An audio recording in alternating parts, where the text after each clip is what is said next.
Yes. You see, I mean, science is supposedly all about questioning things and about discussing things. That's what they want to do. They encourage that. Yes. I mean, I heard Richard Dawkins say once that science is about contradictions. It's about investigating things critically, and I actually agree with him on that. But also, it's important in a science class to be able to challenge things. There's nothing wrong with learning the material, but like I said, just don't believe the material. It doesn't hurt to learn the evolution theory, but it does hurt to start believing in that.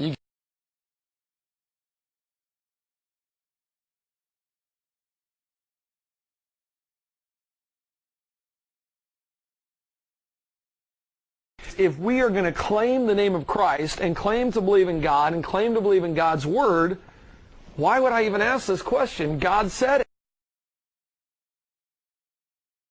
it. You're not trying to get evolution out, and I agree, that should not be necessarily our goal, to get evolution out of the classrooms. We just want to teach science in the classrooms, yes, real science, and be able to critique scientific theories.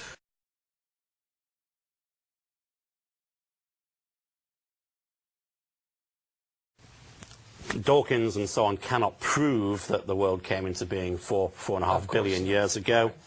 I can't prove scientifically that the world came into being when God created it 6,000 years ago, scientifically.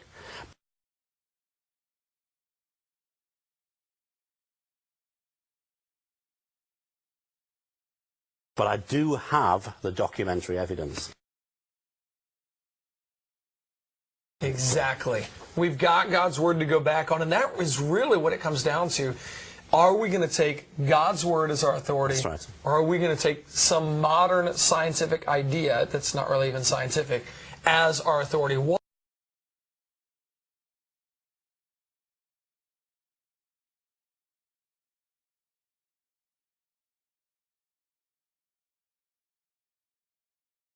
are we going to use there? I was listening to Professor Goldman, I believe was his name, from Lehigh University, and he did a whole series called Science Wars. And as I was going through that, he continued to show over and over that what they thought to be scientifically accurate in the 1700s, by the 1800s, 90% of what they thought was scientifically accurate was now disproven.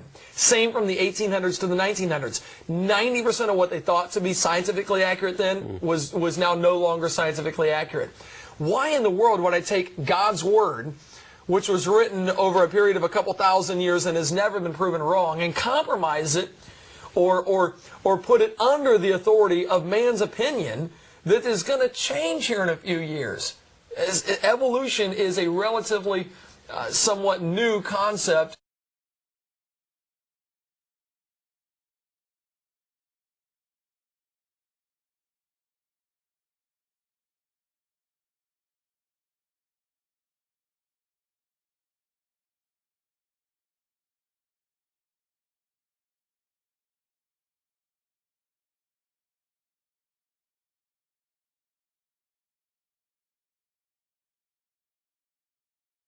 Why am I going to take it over what God says? Well, that's the issue, isn't it? It's an issue of authority. Where is our authority going to be? And, you know, there are many people who say things like, well, God could have used evolution to create the world.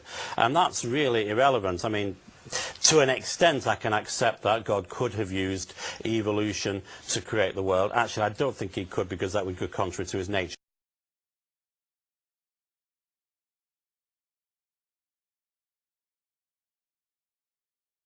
But even if we just say for a moment, God can do anything,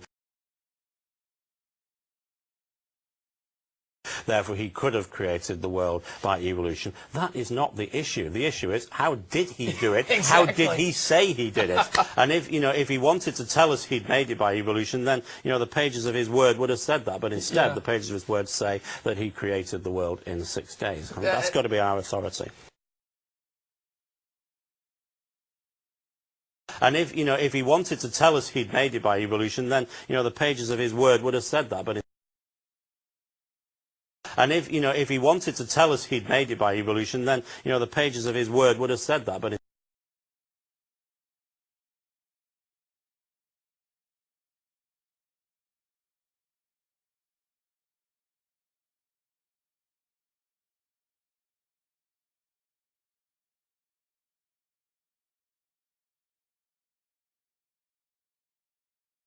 we look at it through God's lens, through God's perspective. So we don't look at the evidence and say, oh, well, maybe the Bible's wrong. We start with God's Word is true, God is right. Now, how does the evidence fit with it?